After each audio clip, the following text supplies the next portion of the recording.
right, Mr. Dan Hirsch. I have two questions, and I would like to preface it by trying to say what I think many people here are feeling.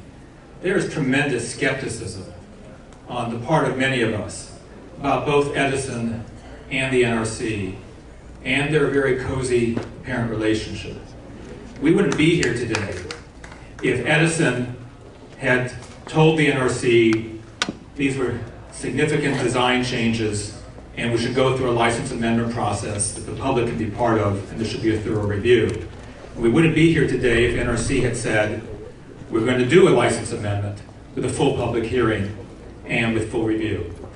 In light of that long history of things like 5 years of fabrication of fire log records and 4 years of diesel generators without batteries attached and so forth, and the NRC doing essentially nothing, my first question to you is, will the NRC,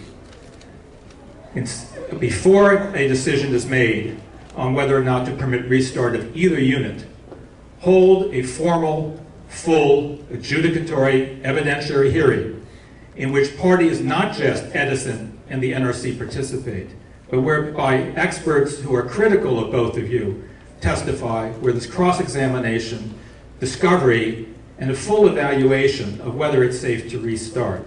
My second question, directly on point about your steam generators and your determination that you want to be transparent. I, for 3 months, along with numerous members of the press, have been trying to get some numbers out of NRC, and I would like you to give us those numbers today. In early February, NRC spokesman Deitrich said that they had expected only one of the 4 steam generators, that one being in Unit 2, only 80% of it, and had found somewhere in the vicinity of 900 tubes that had wear more than 10%. For months, we've been asking, how many tubes have you found with wear? And we've been frankly given the runaround. We've been just told by Edison, we only found 2 tubes of trouble in Unit 2. We know that's not true because in early February you had nearly 900. So will you tell us today, how many tubes in Unit 2, how many tubes in Unit 3 have wear of greater than 10%, and also how many tubes in Unit 2 and in Unit 3 have shown any indication of wear? So those are the 2 questions. Will you permit an adjudicatory evidentiary hearing on the safety of restart before making that decision? All right. Secondly, how many bad tubes are there in total?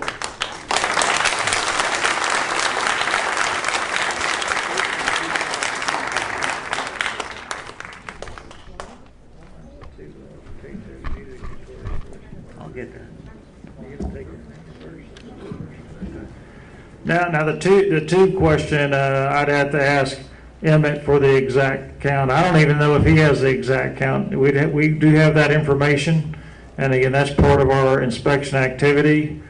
But there were a significant number of tubes that had wear indications. The ones we talked about, Unit 2, were the 2 that had tube-to-tube wear. That is where the large concern. Now there was other issues on the other generators on Unit 2 have to do with, and Unit 3 retainer bar wear, which I also discussed, and those were measured and plugged to address that issue. But as far as the specifics, I would have to have the raw data in front of me. I can't remember all that information.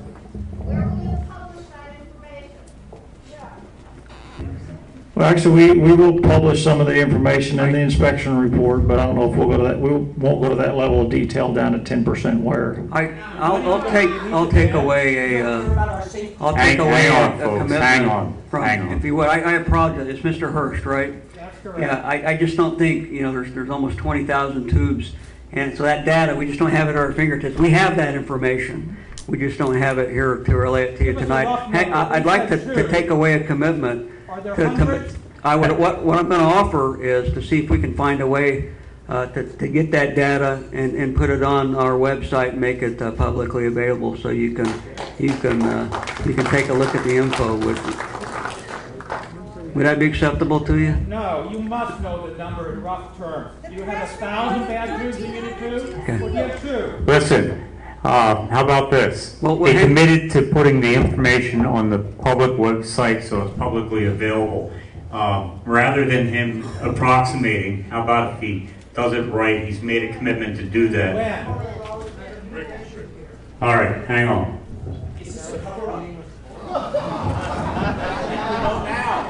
Thank you for the question. We will get you the specific numbers. And just a second, I will share the percentages with you tonight. But please keep in mind that we've already mentioned that we measure on each tube, on each of the 9,727 tubes in each steam generator, we look for, there could be several wear indications as these tubes move through the tube support plates, right? Rough numbers, rough percentages. On Unit 3, 9% of the tubes in the Unit 3 steam generators, so 19,454 tubes in the Unit 3 steam generators, 9% of them showed wear with greater than 10% through wall indications. 9%. On Unit 2, 12% of the tubes showed wear greater than 10% through wall indication. Let me share with you that compared to other steam generators in the industry, those numbers by themselves are not alarming. Not true. What is alarming, and the reason we are here tonight, is because of the unexpected tube-to-tube wear. We will get you the specific information with those numbers. On Unit 3, we saw 326 tubes with tube-to-tube wear, greater than 10% through wall. On Unit 2, we saw 2 tubes with the unexpected tube-to-tube wear, greater than 10% through wall. So we will get the information out to you. I'll get it to you, Mr. Hirsch. But for tonight, 9% of the tubes on Unit 3 with greater than 10% through wall wear. On Unit 2, 12% of the tubes. Let me just respond for a moment. Through wall wear. Your full power plugging limit is 8%. So if those tubes continue to wear by you restarting, you're over your plugging limit.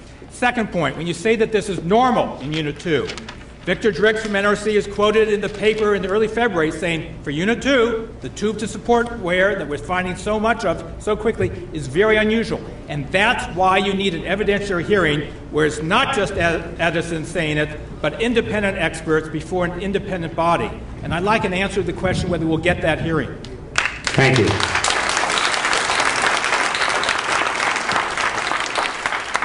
Thank you for your question. We're going to try to get it answered. Tonight is the Augmented Inspection Team exit meeting. I think if you've been watching the NRC at all over the years, you understand our processes. You might even know them better than I do, for all I know. But you know that the inspection process does not provide opportunity for hearing. I'm not defending that. I'm just being straightforward with you to let you know that is the process we're in, and we do intend to follow our processes. I will go on further to say, though, that because we are so early on into understanding what the exact resolution of this problem will be, that I cannot, say we will have a hearing. I can't say we will not have a hearing. It's possible that when we consider the actions that need to be taken by Edison, that it will drive us into the hearing process. So I just don't know the answer to it tonight. But the inspection process does not send us there. Just one quick comment. Elmo, you're regional administrator for the region in which San Onofre exists. Here's a large number of people you're speaking before. All you have to do is say you'll go back to your superiors and recommend that there be a full evidentiary hearing. Will you do that? I have been back to my superiors, and with this question, and we are in collaboration on whether or not such a hearing is possible. So, thank you. All right. That's okay.